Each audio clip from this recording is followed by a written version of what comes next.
Well, it's very nice to address you when we finish one. Really happy with all the guys. Thought offensively showed a lot of poise, a lot of guts, giving the lead back up and then taking it back. Then finally defensively finishing it out at the end. Again, offensively, we can talk about turnovers, we can talk about penalties, but again, we made plays to win the game. Putting that many points on the board, you should win the game. Defensively, we're still a work in progress, but I like the fact that we're in here celebrating, and we're making better. Can't be happier for anybody than Jamel Dean. Wins the game. Last week, he's the GOAT. He's going to be a hell of a player. All those young kids in the secondary are getting better and better. So I thought the pass rush really showed up in the fourth quarter, and it's what we needed.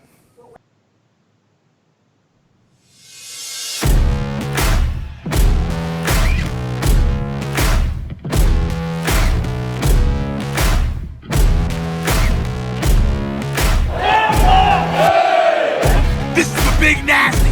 Yeah, Big Nasty. Hall of Fame Tampa Bay Buccaneer fan, baby. This is Mike Allstott, Tampa Bay Buccaneers, and you're listening to the Cannon Fire Podcast. Cannon Fire Podcast, brother. When you hear the sound of the drum, we'll be saying, here we come. Yeah, here we come. Hey, here we come. Check our house, man. We're just kicking these balls.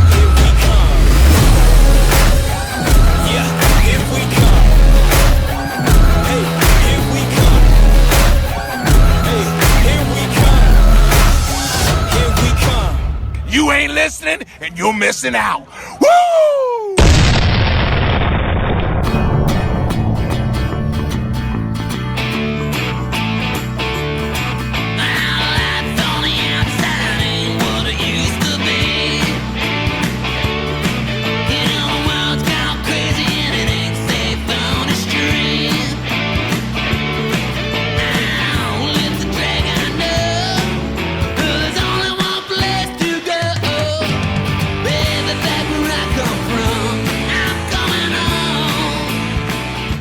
Welcome back, ladies and gentlemen, to a brand new episode of the Cannon Fire Podcast.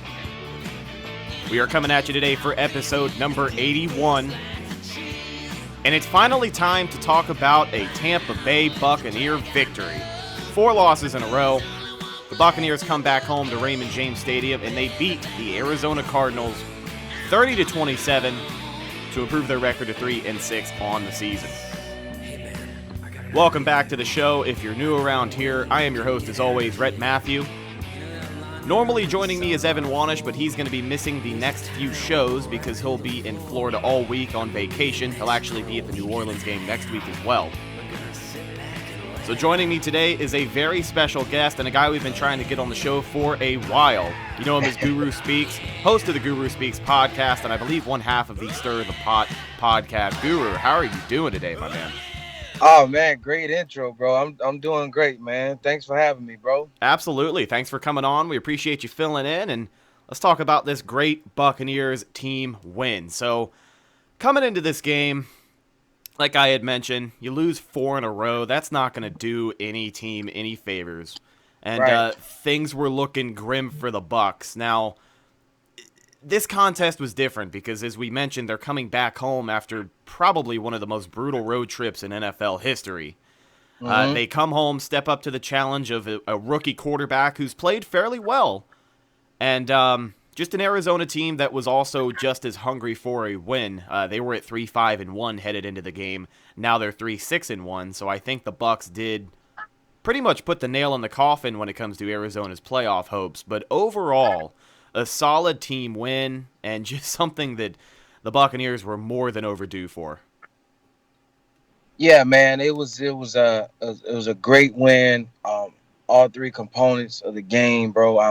I'm very happy we didn't lose hope and like get deflated and our morality got low. We fought to the bitter end, man, and that's what it's all about, man. A lot of guys, leaders chose to step up, and whenever you do that, that's a recipe for a win, man.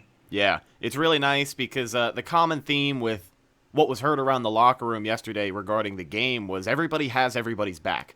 And it seemed Right. like the mentality of this Bucks team over the time that BA has been head coach has resulted in everybody having everybody's back and holding people accountable. Accountable. And Right. of course, we've got some key players we'll talk about here in a few moments that did just that. But let's open things up with our stats recap. Of course, the first person we have to talk about is our quarterback, Jameis Winston. Now, Yes. I'm going to throw out this stat line. And let me just throw out the stat line first. So on his day, 30 for 48, 358 yards, 1 touchdown, 2 interceptions. When you look at that stat line on the box score, obviously people want to allude to a bad Jameis Winston day. And I'm not going to say it was good. Like, there's not really any defending, at least the first interception thrown. The first interception thrown was just a bad throw, bad read. The corner ended up undercutting the route, and it picked off. He tried to target Chris Godwin. The second interception was a tipped ball up in the air. Defender came down with it. Not much you can do in that situation. But aside from those 2 interceptions, I would say a solid day throwing the ball for Jameis Winston, especially in the second half. He looked sharp, and he was slinging it left and right. Now, those 2 picks, again, you're not going to want those because he still leads the NFL with interceptions, tied with Baker Mayfield. I think 12 on the year. But, Yeah. I don't know. I think a solid performance for Jameis overall, discounting those 2 interceptions. What do you think? I would have to agree with you, man. You know, I just from the body of work thus far, even up into this game, you know, if you take away the interceptions, man, he's having his best career season yet. You know, and I tell people all the time because you know, the fan base, you know, everybody's in the middle. Some are, you know, wanting to move on. Some are stuck in the middle. Some people are just saying, hey, but I tell people all the time, pull up the numbers, man, and you'll see definitely that this guy has potential to turn the corner. It just gotta alleviate the turnover. So yesterday was a great game by him. Like I said, you take away the 2 picks. One of them even wasn't his fault. Really, you can't do anything about a tip pass. He just looked very focused. And one thing I do respect about Jameis, man, he doesn't really get too down on himself. If he does make a mistake, he does look forward to the next series or the next play. So that's what I really respect. And you have to have that as an NFL quarterback. You can't just hang your head because there's also you have 10 other guys on the field that's depending on you to hey man, get us together. Let's get this first down or let's get this touchdown. And then, you know, he came down. We marched down the field fairly easy on the Cardinals defense, and you know we ended up getting the W, man. So I'm very happy about his performance, bro. Yeah. And like you had brought up, Jameis, his ability to bounce back and not let the mental of the game really get to him, you got to commend him for it, especially someone who, you know, has thrown the amount of interceptions that he has. I think Jameis is the best quarterback in the league at just bouncing back, clearing his head, and saying, all right, let's go out there and let's get this again. So Let's go. Right. you look at his performance on Sunday, okay for the most part, but here's another thing. Pretty sure he led the team in... actually, no, he didn't lead the team in rushing, but he had 3 rushes for 40 yards. And the one run that pops into my head is a crucial run on 3rd and 12, deep in Bucks territory. He took it, couldn't find a read, went to the left, picked up 20 yards, and it was a first down. Tampa Bay Buccaneers saving the drive. So he did look very comfortable in the pocket. He looked smart. He tucked it and runned it when he should have. So, you know, 2 interceptions aside, I'm happy with his performance on Sunday. Let's hope he can get it together as they've got the New Orleans Saints coming to town next week. So want to see him get that consistency together. But if he can have another performance, maybe with less interceptions next week, I'll be happy because right now I think it's a safe bet that he'll be here in Tampa Bay next year. Another big day for some guys on defense. Let's talk about this guy right here. Jamel Dean at quarterback. 4 pass breakups and 1 interception that pretty much saved the game for Tampa Bay. What a bounce-back game for Jamel Dean. If you look up the definition of comeback, it's going to have Jamel Dean's picture right next to it. What did you think of his performance on Sunday? Oh, man, it was, you know, it was like the perfect ending, man, because he had been having a tough couple games. Even last week they were picking on him. Going to, if I'm not mistaken, he was guarding Lockett, correct? Yep, Last week. Lockett and Metcalf pretty much a split. He gave up a big touchdown to Metcalf when he just got Yeah, gassed, and then they had Lockett beating him up as well. yeah, man. So he had to pretty much, kind of like redeem himself, and it wasn't too pretty this game either. But he actually, pulled it together at the end, man. And once again, we just talked about, having that amnesia. Okay, shake it off. Everybody has a job to do, and I'm going to do my best to do mine. And man, like when he got that pick at the end to seal the game, it was like, okay, this is my stance. I should be a starter going forward here. And I think I've earned a lot of respect for him because I was one of those guys. Even though he has a small sample size for us, but I was like shaking my head. I was like, man, we have to look elsewhere. He's not it, but hopefully from yesterday and going forward, he can be able to put a good body of work together and play some good defense, man. Because I do see the potential in him. Yeah, and I mean, looking at his game on Sunday, like you said, wasn't the prettiest of games, but at the end of the day, he made more good plays than bad plays, and that's what's Right. important. Because against Seattle, he had his good plays and he had his bad plays, and his bad plays were really bad. But against Arizona, he made more good plays than bad, if you kind of follow what I'm trying to say. Oh But, yeah. but yeah, for him to step up, especially with the pressure that he was under, not only getting his first career start last week, but continuing that this week. He's also a rookie, so you got to commend him because he's looking pretty solid for a rookie. Still got some cleaning up to do, but really hope he can pick up the pace because he has looked good, especially yesterday Yeah, from man. what he showed us. Now, another guy on that defense, we're going to go over two more, and then we'll jump into some of the headlines from this game. Another guy on that defense that deserves all the credit in the world is linebacker number 54, Levante David. 8 Man. tackles and a forced fumble on the day. And that Yes. forced fumble, by the way, let me throw this side note out there. That forced fumble, the referees tried to screw us 3 weeks in a row by ruling Man. the runner down by contact, and we made sure that wasn't going to happen. And Yes. luckily it didn't. But a huge day for Levante, and what else can you say? I mean, Levante David, he is up there with the likes of Luke Kuechly, Bobby Wagner, and he gets zero respect simply because he's a Tampa Bay Buccaneer. And it's a shame Right. because he Yeah. has been a highlight of this defense all season long. I think he's playing his best season so far. Yeah, man. When you talk about just consistency, man, as far as somebody that does their job, week in, week out, you got to talk about Vontae David, man. And it's funny because that's my mom's favorite player, and it's like, man, he does his job and he does it well, bro. Every week, if nobody else on our defense will show up, you can count on him. To and it's a special reason why he has the C on his chest, Yep. and it shows when he makes plays like that, bro. And I love his game. He's like a bloodhound for the football. He's everywhere, even when you don't think he's around. He's around, whether it be his own solo tackles or an assist. He's there, bro. So yesterday was just a testament to his great game and his great body of work since he stepped in this league and got drafted by us. And man, I think Vontae is on his way to being a Hall of Famer. And I'm not even being biased because this is my team, but he has the stats, he has the game, and it's just like you said, bro.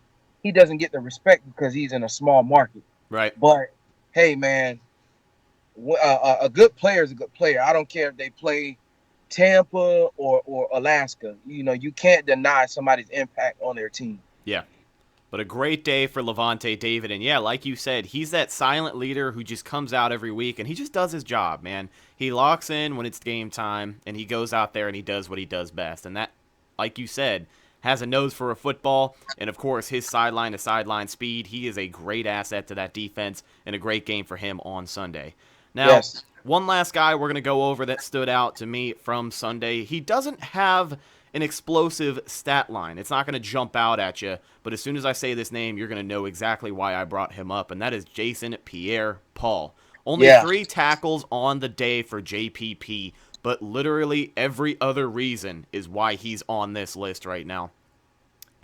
His game on Sunday and the way that he interacted with his teammates is exactly why he needs to be a Buccaneer next season. Like, there's no disputing it. The natural leadership ability that he has to really get out there and light a fire under his team's ass is unmatched. The way he was on the sideline, I think Fox was talking about it on their TV broadcast. There was this clip of him blowing up on the sideline because the defense had made a stop. And I don't even think it was necessarily because the defense had made a stop. I think he was freaking out because of how bad the secondary was. But the fact that he will be the first person to get in someone's face when they could have done more and hold them accountable is exactly what this defense needs. And sure, maybe it's a bit extreme for some people, but I think it's perfect. I think he's a testament to at least what this defense in the front 7-wise has put on the field, even though he's only been playing for, 3 weeks now? 2 weeks? So for him to come back, pick up the pace 3 weeks in, and just continue to be a leader, vocal and through example. I like this guy. He's got to be a Buck, but he had a great game on Sunday. Yeah, man, I definitely would agree with, everything you just said, man, because I think JPP is another one of those guys, lunch pail guy, comes in, does his job, and you need those guys like that. Will get in your face and hold his teammates accountable. And I believe, man, that's a testament to Bruce's impact on his locker room, because that's the first thing Bruce said, accountability when he took the job, and it's rubbing off on guys. And it's like, okay, I have a job to do, you have a job to do. And if everyone does their job and does it well, we'll be able to get this offense back on the field and give them opportunities to put 6 points on the board or 3 points. We want 6, but and at the same time, man, I was before we got started today, I was on Twitter, and on the Bucks account, they were talking about he had got into a little spat with Vita Vea, and he was just saying, hey, it really wasn't that big of a deal. I actually made a mistake, and he made a mistake, and we had a little spat, but it was just us holding each other accountable, and that's what everybody needs, man. And I really like JPP. I really hope that he is a Buccaneer next year. I hope he can restructure that deal, because the number is a little high for me. Yeah. But if we can bring that number down, bro, I would love to have him back for 2020, bro.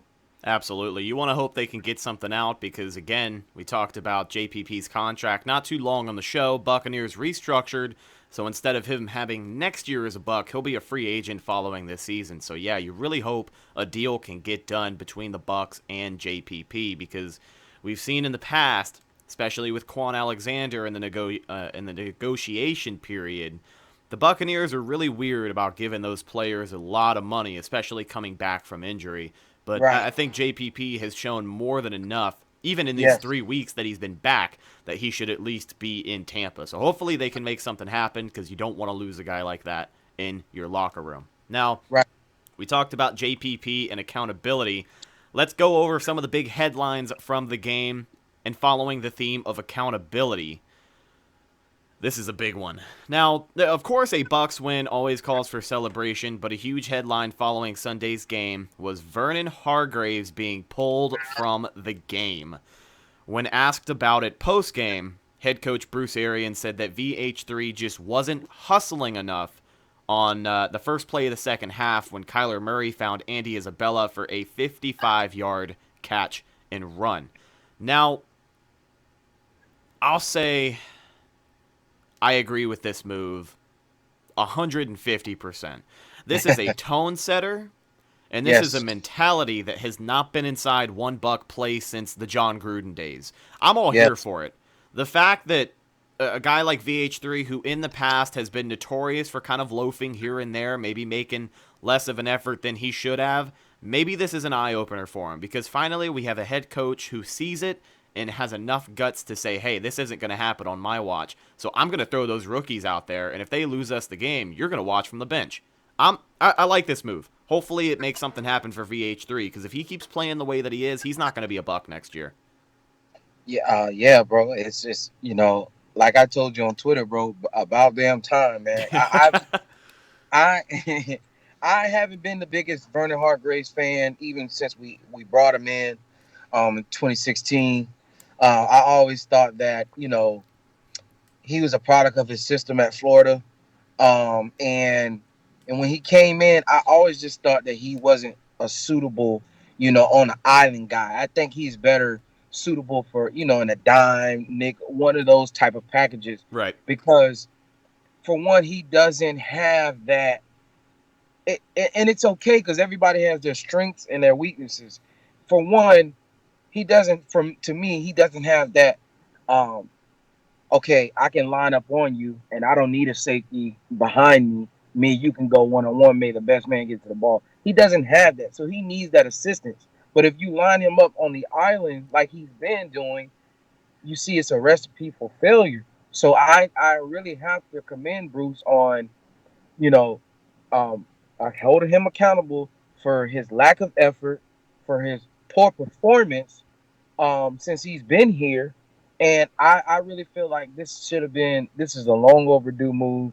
And if you remember, man, Bruce has said something about his performance way back in training camp. Yeah. So, this has been brewing. So I think he was on Bruce's watch for a while. It's just like, okay, it's time to pull the plug, man. And like you said, bro, I'm going to bring these rookies out here. And if they can outdo you and they're just getting comfortable with learning the playbook and the system, then we know it's you. It's not because it's not Todd Bowles' scheme, Todd Bowles has actually a decent scheme. It's just the personnel has to execute. Right. So I'm extremely happy, man. My stamp of approval is there, and I just hope nothing but good things come out of this, man. Give another younger guy a chance, and hopefully they'll succeed. Yeah. And it is a shame, too, because, I've said here on the show, I think 2 years in a row, I really wanted VH3 to do well. I picked him as my, my comeback player for 2 or 3 years, saying this is going to be the year. And then the first year that I did it, he went out and got injured. And then he came out, and he just hasn't shown us very much since then, like you said. So it is a shame, but it is a long time coming. And when you're a first-round pick, after 5 years, you're going to be held up to a certain standard, and VH3 has just not done what he needs to do to live up to that standard as a former first-round pick of the Tampa Bay Buccaneers. And then again, the speed that he has is just not good. Like, he plays, you can watch him. He's terrified of getting beat deep. Yes. We used to make fun of the Mike Smith scheme because the corners would line up 10 yards away from the receiver, but VH3 still does that. Like, he's still the only corner who does not, bump and run because he just can't run with his receiver. You don't really see him get physical at the line because he does not have the speed to make up for it. Now, playing in the slot, that's a different story because we've seen him do well there. But in the nickel look on the island, like you said, he's just not what you would hope he'd be, especially a first-round draft pick from the 2016 draft. And here's another thing as well. That draft class is not looking too great right now. Yeah, man. It's like, and specifically our division, the NFC South, man, we have a lot of big physical receivers. So we got Julio, we got DJ Moore from Carolina, just to name a few, and even Mike Thomas in New Orleans. So we have big guys that can definitely, dominate their physical will on a smaller guy like him. Yeah. So I just for the life of me, I just could never understand, like, okay, why is he still out there? He had one good game to me, and that was early on this year when we played Carolina on the I believe it was the Thursday night game. Yep. And he saved the game at the end for McCaffrey to force him out of bounds. But other than that, bro, it's just, and I think that he kind of hung his hat off of that, like, okay, well, I made a move. I can just chill. I don't have to really be consistent like that. So, I saved the game 1 week, so I can. No, it doesn't. It doesn't work like that, bro. This is a 16-week schedule. Right. Everybody has their job to do every single game, and if you're not getting that done, unfortunately, you will be riding the pine. So. I mean, we'll see what happens from here. I'm sure more answers will be coming out before now in next week's game against the Saints, but there is a very real possibility that VH3 could be riding the pine for the rest of the season. You never really know, but like I said, I'm sure we'll get something that comes out between now and next week. So up Right. until this point, we've talked a lot about the defense. Let's flip the script and talk about the offense from Sunday. Now, compared to the Seattle game, there wasn't very much explosiveness to the offense this week. Play calling seemed fairly conservative for most of the game, but Yes. they did get down the field when it mattered, and it ultimately led to a win.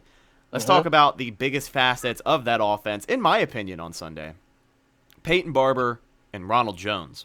Now, Peyton Barber had a solid day running the ball as he and Rojo split carries 50-50. I mean, they both had 11 rushes. Now, on 11 rushes for Peyton Barber, he had 43 yards and the go-ahead touchdown at the end of the game. And then Ronald Jones on 11 rushes had 29 yards and a touchdown on the second offensive drive. That particular touchdown put the Bucs up 7-3. Now, you look at that stat line in general and you say, well, the ground game really didn't get going. And to be fair, it didn't. There weren't a whole lot of burst plays. I think Peyton Barber had one 17-yard game that he had. That was a big run on the day. But let's look at Ronald Jones for a minute. Ronald Jones made up for a lackluster day on the ground. He had an awesome day catching the football. 8 receptions for 77 yards. And when you look at Rojo, it's nice to have a guy like that you can throw to out of the backfield, because I remember his rookie year, preseason, and the first few times that he was on the field, because, you know, he only played, 7 snaps his rookie year? Yeah. I know a big concern for him coming out of that preseason was pass catching, because he dropped a few balls that were concerning. Right.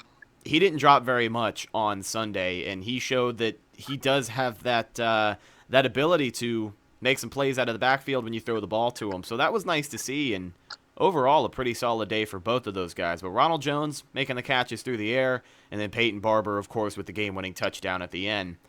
I think if you're going to split carries, this is what you want to see, right?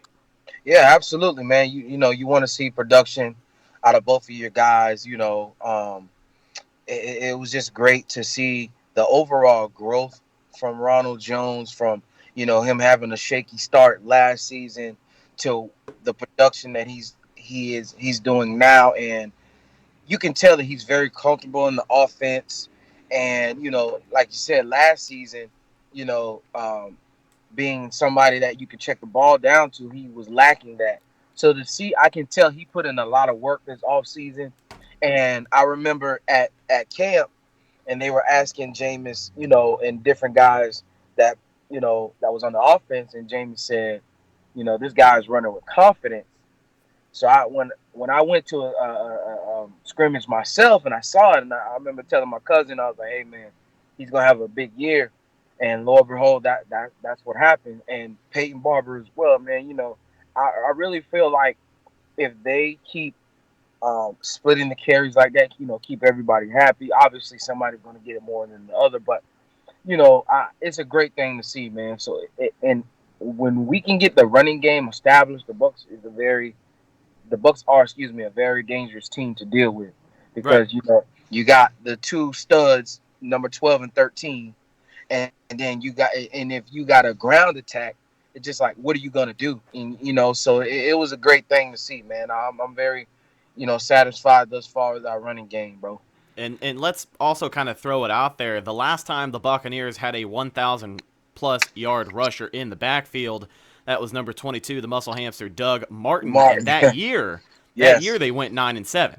Under a Dirk Cutter coach football team. So the ground game is very, very important, especially to this Buccaneers offense. We've seen it over the years, but it's nice to see these guys have production. Now, I'm the type of person, I like Rojo to have more carries. I think he's done enough to prove to me that he can start over Peyton Barber, because he's just the more explosive of the two runners. Right. But on a day like last Sunday against Arizona, it is nice to see that Peyton Barber can come up when he needs to, and that's the important part, was that he came up when he needed to. When he was asked upon, he went out there and he got his ass a touchdown to put the Bucs ahead and ultimately close out the game.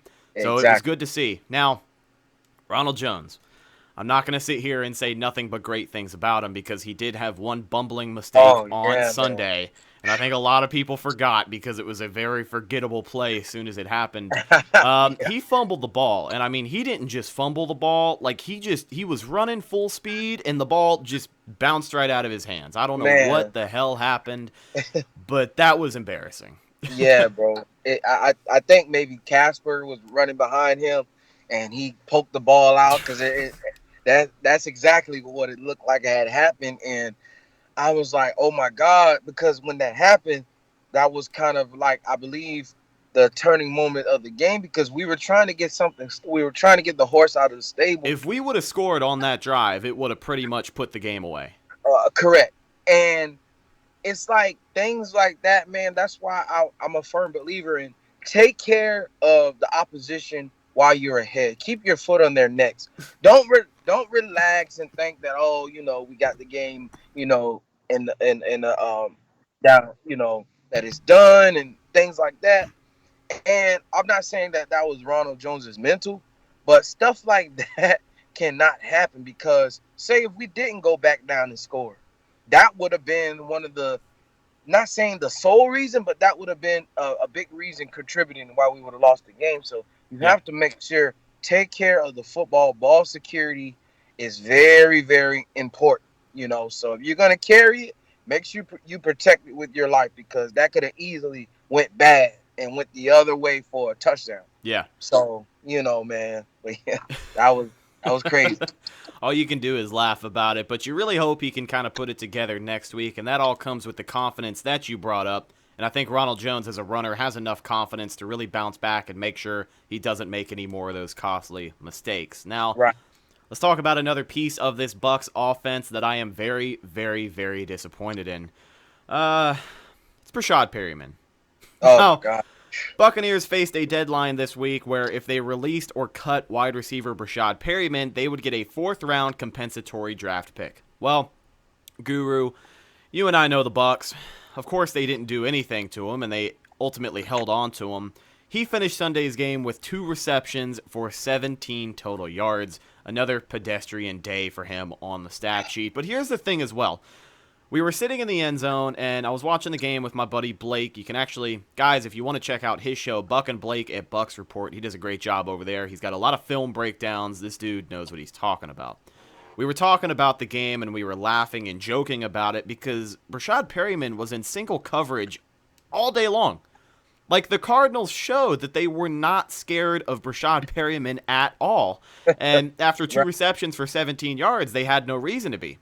Even on some plays where he was wide open, Jameis ended up picking a different read and threw that way. And to be honest, if he's wide open and Jameis throws to him, are you trusting number 19 to make that catch? Nope. Absolutely not. I think Perryman as a whole, I don't know why he ended up sticking around. I know the Bucs have a dilemma at wide receiver 3. I know you don't really trust Scotty Miller because he had a drop touchdown as well. Maybe not dropped, went over his head, but he hasn't really shown up to the games either. But I don't know, man. Perryman's performance on Sunday is exactly why I think they should have let him go. Absolutely, man. And I feel like that's another one on the roster that's, spoiling the bunch, because I feel like he should have been let go after the Carolina game. He had such a bad performance. He's not a good player. That's why he's bouncing around from team to team. And it's just like, bro, you are a wide receiver. You have one job. Block for the running back when it's running plays, and when your name is called, your numbers, catch the football, bro. That guy cannot catch a cold, man. It's crazy to me, dude. It's just like, and the touchdown he got last week was a fluke. Exactly. He didn't even mean to get it. Exactly. And when he caught that pass, I tweeted, I said, wow, Brashad Perryman caught a pass that wasn't even intended for him. Just imagine if he catch passes that was for him. And it's just like, come on, man. Why is, like you said, why is he even still on the team? I believe out of those 3, I like Justin Watson. I don't know why I don't know, man. It's and I have no idea, bro, but I don't think he should be on our team anymore, man. Yeah. I don't know what's going on. Why is it such a hard time finding a decent slot guy? I'm not sure what's going on, but he needs to be out of a job immediately. And and a name that you brought up was Justin Watson. We brought him up here on the show as well. I said this a few weeks ago when we talked about the wide receiver 3 position. I don't know why Justin Watson isn't getting more chances to go out there and make a play. And maybe it's something that this coaching staff sees that we don't. But I'd like to see number 17's name called up a little bit more, because I feel like if you put him in a position that Rashad Perryman's in, he's going to come up with more of those catches and ultimately be more effective on the offensive side of the ball. Dude, I mean, you don't know what someone can do if you don't give him a chance. B.A. said it himself. You don't know a diamond in the rough if he's sitting on the bench. Exactly. Give him a chance. Give him a chance. Give him more reps. See what he can do. But him just sitting there. But my thing is, bro, it's like we keep on going back to the same person that keeps on letting us down, disappointing us. It's like, what is this coaching staff is seeing out of Perriman that they're not seeing from Watson? Right. I just think, give him a chance, man. What's the worst he can do? He can't do any worse than Perriman. Right. Now, and I think – sorry, go ahead. I just feel like, bro, it's like not only is Perriman a bad player, but he has crucial drops. It's not like he's, I got to catch that next. He's dropping passes that's like in crucial moments. So it's just like, get him out of here, man. Right. Now, with Justin Watson, you kind of look at the situation he's in. He's getting most of his reps on special teams, and I think this coaching staff does like him on special teams because he made a good play on a punt return on Sunday. He had a big tackle, blew up the returner, and that was cool to see. But you kind of think the coaches are more comfortable with him getting reps on special teams than they are with him getting reps at wide receiver. And again, maybe it's something they're seeing that we're not, but I think it's about time this kid gets a chance. Yeah, man. I mean, like I said, bro, what's the worst he can do? Drop the ball? We've seen that. Right. Yeah. So talking about this wide receiver 3 situation, the next guy that we're going to talk about isn't exactly a wide receiver, but someone coming back who has the potential to make us forget about the vacancy at wide receiver 3. That's the return of big tight end O.J. Howard. Now, while Rashad Perriman didn't have the day he should have at wide receiver 3, O.J. Howard had a day that makes me feel good about his place in the offensive game plan moving forward. 4 receptions for 47 yards and a touchdown isn't O.J.'s best game by far, but for a guy who's coming back from injury, it was nice to see him in the end zone. And at this point, I can only hope he gets more targets moving forward, because at the beginning of the year, first half of the season up until he got injured, he played primarily as a blocker. He took up a blocker role on the right side of the line because it just simply wasn't that good of a unit. Jameis Winston got sacked 4 times on Sunday, so I'm not going to say that the offensive line is a majorly improved unit, but when you've got all of your starters out there, they make their plays, and they look good enough. And I think there's a lot of situations where if they can go out there and do their job for just long enough, OJ has time to run a route, get open, and do the things that he can do as a next level tight end that we know he is. I really hope he gets more targets moving forward. Yeah, man. You know, OJ is, to me, from seeing him play even in college to him being with us for the 2 years that he's been here, he's a volume guy. The more touches and that he gets, the hotter he gets, and he gets in rhythm fairly quickly. And if you notice after the touchdown, man, it's like the more he gets it going, bro, you gotta keep feeding OJ. Right. He'll slow down and his temperature will drop if you put him back on the line to block. I think, like, I agree with you. He should get more targets. You know, he drops passes here and there, but it's not a consistent level to the point where you don't trust him.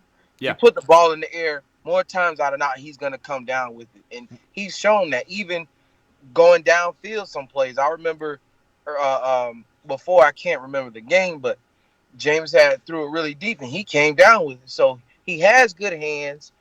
He can run his routes pretty good.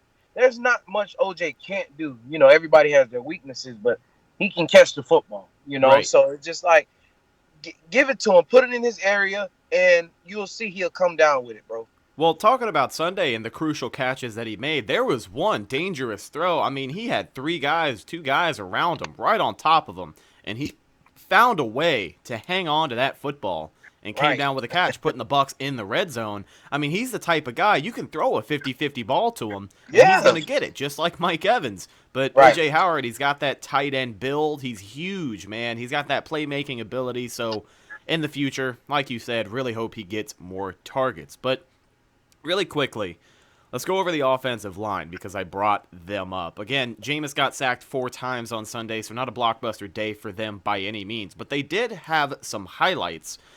There was one play in particular where Jameis dropped back, and I mean, the pocket stayed in formation for 4 or 5 whole seconds. He went through every single one of his reads, maybe 2 or 3 times, before Right. finally hooking up with Mike Evans to get a Bucks first down. But that was exemplary blocking from the offensive line on that play in particular. Mm-hmm. And I don't know. I really hope they can get a little bit better in run blocking. It seems like what they lack is that major push. You know, you get some guys out there in run formation, and maybe they can make a hole happen, but when it comes to just running it up the gut, I feel like they lack that push that they should need. Now, the interior offensive line has become a strength of this team. I think Chris from the Bucks Brief podcast, I saw him talking about that on Twitter. But the interior offensive line looks good. Ryan Jensen, Ali Marpet, and Alex Kappa, they are awesome. Donovan Yes. Smith and DeMar Dotson are liabilities. Donovan Yes. Smith being, one of the highest paid offensive linemen on the roster. He's 50-50. DeMar Dotson, he's been a solid talent for years and years, but he's just showing his age, and it is pretty sad to see. But you got to think that if the Bucks are going to look at offensive line coming up this offseason or in the draft, they're going to go with an offensive tackle. Yes. Yeah, bro. I would have definitely agree with you once again, man. The tackles are, the biggest problem on that unit, man. Both sides. I feel like Donovan Smith is stealing money. I didn't. He was okay before he got paid, but it never fails, man. I was just telling a friend of mine last night. We were actually watching the Rams and the Steelers. And once players get paid, I don't know what, it never fails. Their performance drops. It's very rare that they get compensated and then they keep the same performance or even get better. So I think Donovan Smith is stealing money. DeMar Dotson, like you said, he's showing his age. He was decent before, but as you get older, your talent, descends. So it's one of those things, man, where we have to address that. And for the life of me, I don't understand why didn't we go after Tunzel for a trade. Hey, I wouldn't mind moving Donovan Smith for him. Granted, yes, he came from a different scheme, but hey, man, at this point, we're trying to save our season. We gotta, desperate time comes for desperate measures. It's just like, because if we draft a guy, you have to hope that they pan out, and then you have to wait for them to develop. So it's just like we have to. That should be the first priority of needs coming up in this spring that the Bucks need to address. Offensive line, tackles rather. Yeah. So we need both sides, man.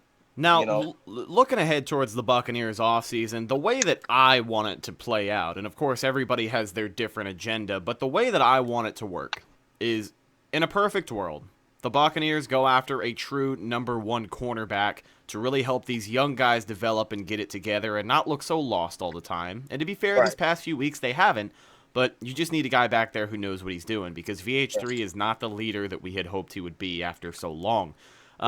And then I want to see them go after offensive linemen, defensive linemen in the draft. You want to build in the trenches this draft, because the Bucs have neglected to do that at all these past few years. They've put a bunch of young guys in our secondary, and so far it hasn't panned out the way that they had wished it would. Now, with an offensive tackle, you kind of brought up drafting a new guy. You want to hope he pans out and can get a hold of the system quickly, and I think bouncing off of what we talked about earlier, I think the interior offensive line of this team is a good place, or is a highlight on that offensive line. So if you bring in an offensive tackle with a rookie who can learn from a former All-Pro Ali Marpet, probably one of the best guards in the game, Ryan Jensen, who has really cleaned up his game this year, and Ryan Jensen, by the way, dude, he has got that mental game figured out. He got Chandler Jones to take a swing at him and give up 15 yards on Sunday. He's been getting under Right. linemen's skin for 3 weeks now, and I love to see it. Yeah. But Ryan Jensen and then Alex Kappa, who has really blossomed into another guard that, he didn't get the chance that he deserved as a rookie, but from sitting on the bench and watching guys from behind and finally getting back in there, he has done more than enough of his fair share on that right side of the line. I'm very happy with the product he's put on the field. So you have to imagine that offensive line set, maybe Donovan Smith because he's on a big-ass contract, and then a rookie offensive tackle in the first round on the right side of that line. I think in 2 or 3 years, you've got developed into what could be a really, really good offensive line unit because there are the pieces there. And I think development-wise for that rookie, he's got a good group around him. I don't know, man. I like taking an offensive tackle in the first round. That's where I'm at right now. You know what I mean? Yeah, man, I definitely wouldn't be mad at that, bro. If we do go DB or we do go after tackle, I wouldn't mind either way, as long as the need gets addressed accordingly. Right. I wouldn't be mad. Like I said, either way, but we can get a guy, man, that can come in and, like you said, he has good, 2-3 year guys. Obviously, Ali is the vet and can learn and get that system down packed, man, so we can protect number 3 going for years going forward. And I feel like I'm not gonna keep throwing him a raft out in the river, but if you give the guy time, man, he'll make it happen. He can shred the defense, pretty.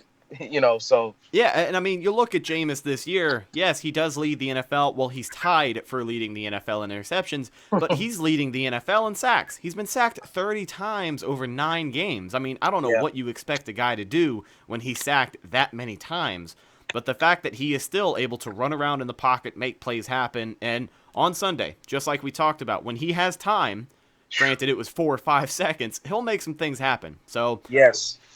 I'm confident that number 3 will be here next season. I think Bruce Arians is still going to be here next season. They're probably going to franchise tag Jameis, give him a prove-it year, and we'll see what he can do going forward. But it all starts with the trenches in front of him, and getting some more help on that offensive line will definitely do him some favors. Now, let's talk about a few more things from the game Sunday, and then we can break down and get out of here. First and foremost, back on the defensive side of the ball is Ryan Smith.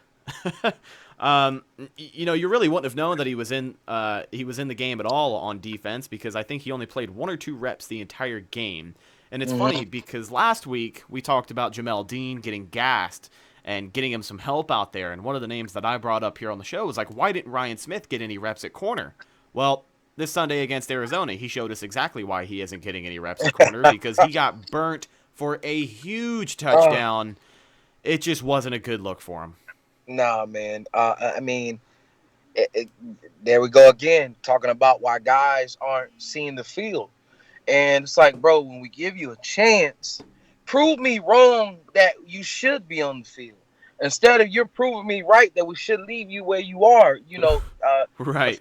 Filling up the water coolers for everybody. I know it's not high school, but you know what I mean. But it's like, it's obviously, it's was he guarding? If I'm not mistaken, he was guarding Fitz, correct? Or Christian Kirk? I think it was Christian Kirk.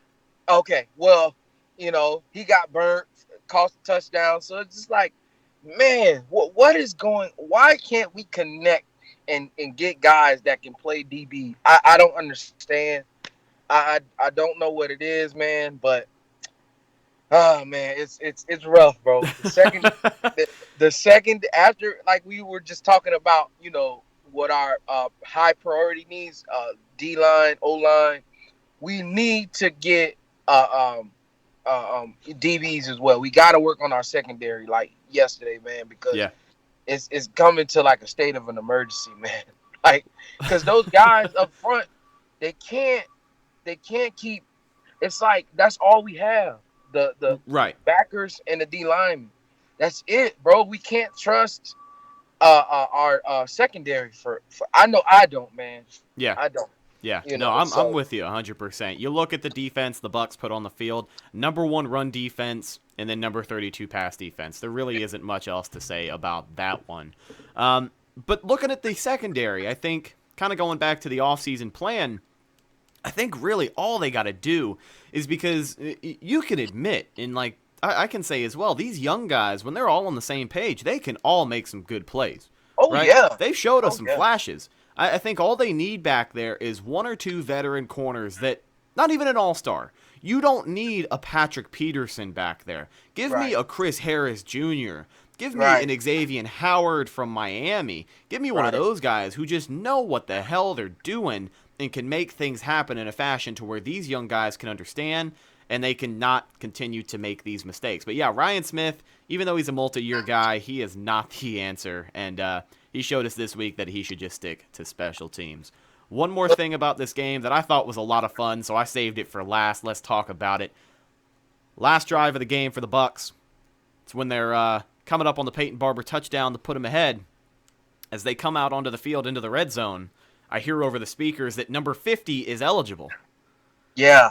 Vita Vea got some offensive snaps, and I don't know if people forgot about that because it was a very high-tense moment, but it was pretty funny to see Vita Vea lined up at fullback, and they shifted him over to tight end for the Peyton Barber touchdown. But for those 3 plays that he was in, everybody on my side of the end zone was screaming, give Vita Vea the ball, because we wanted to see him William Perry his ass through that offensive line and get into the end zone to put the BUCS up. But they talked about it after the game. BA was pretty happy about it. He said it's something Vita's been wanting to do, and maybe they'll try and throw him a touchdown later this year. But I wasn't expecting to see Vita Vea line up on offense.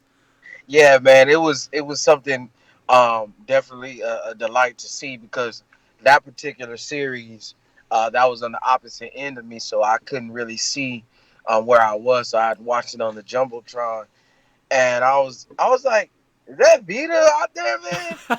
I thought they was gonna give it to him as well, and I was like, man, that'll be so dope, man. But and then when we scored, I was like, man, it was great to see us, man, have some fun. You know, of course you got to take care of business, but hey, man, give the guys some. They've been working hard all week, So it was really good to see, man. It made all the fans happy. And that's what yesterday, bro, was. Even though, we beat the Cardinals or whatnot, but it was great to see, man, the fellowship of everybody happy, leaving the stadium instead of like being pissed off. Right. And when we won, and the small amount of fans that were there, it was just like, the exchange of laughs and high fives, bro. It felt good, man, and it made everybody excited for this Sunday coming. Oh yeah. We had a lot of fun at the game. I was out there. You were out there as well. Evan was out there. And shout out to my boy Blake Cabell, Buck and Blake Sports.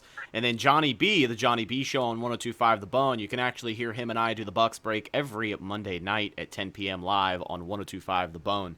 He came out to our tailgate. We had it bumping, dude. We were on the corner of Himes and Tampa Bay, right there next to the stadium. We had the loudspeaker going. We had catfish fried up, chicken, sausage on the grill. It was an awesome time. Went in, got to see the BUCS win, came back out and partied for a few more hours. So shout out to everyone who came out. But yeah, the camaraderie among fans after the game, and just to see people back in Raymond James Stadium for the first time in over a month, it was such a great feeling. And it's days like Sunday that remind me exactly why I'm a fan of the Tampa Bay Buccaneers. But a good game overall, and a good team win for the BUCS. Now, really quickly, to kind of make a comment on the Vita Vea thing, yeah, it was a lot of fun. It was funny to see.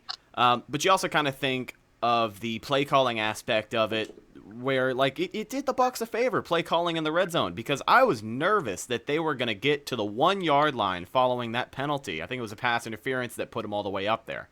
Right. They were going to get to the 1 yard line, and it was going to go first down, second down, third down, and then they were going to have to try and score a touchdown on fourth down. Like, I was so nervous. But to put Vita Vea in there in that situation and mix things up for an Arizona defense, because the linebackers were like, all right, well, we're going to have to track this 310-pound running back that just came into the game. But yeah, overall a funny situation. Glad the Buccaneers were able to pull it out and come away with a win. Yes. Awesome to talk about. But ladies and gentlemen, That's just about going to do it for this episode of the Cannon Fire Podcast. Thank you so much for watching with video if you're watching on YouTube or BucsReport.com. And thank you for listening on any of our podcast outlets that you choose to listen to us on. Guru, my man, thank you for coming on the show. And really quickly, how can the people find you on social media, and where can they listen to your show? Thanks a lot, man. I'm a big fan of the show, bro. I listen to you guys religiously. YouTube, Appreciate you, man. YouTube, man, and when I'm working, I bump you guys on my Apple Podcast, bro. So it was great to finally come on, man. Where you can find me on Instagram at Guru Speaks Podcast, on Twitter Guru813, and you can find me at all streaming platforms that you can find your Apple, Spotify, Google Play.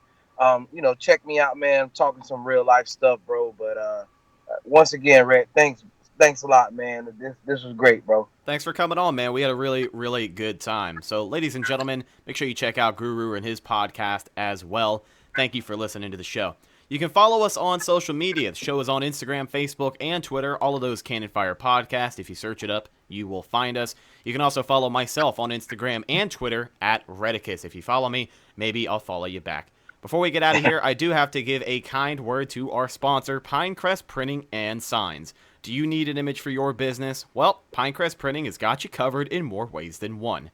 They've been providing the Tampa Bay business community with quality printing and design since 2001. Their printing professionals are ready to provide you with quality marketing solutions for today's industry.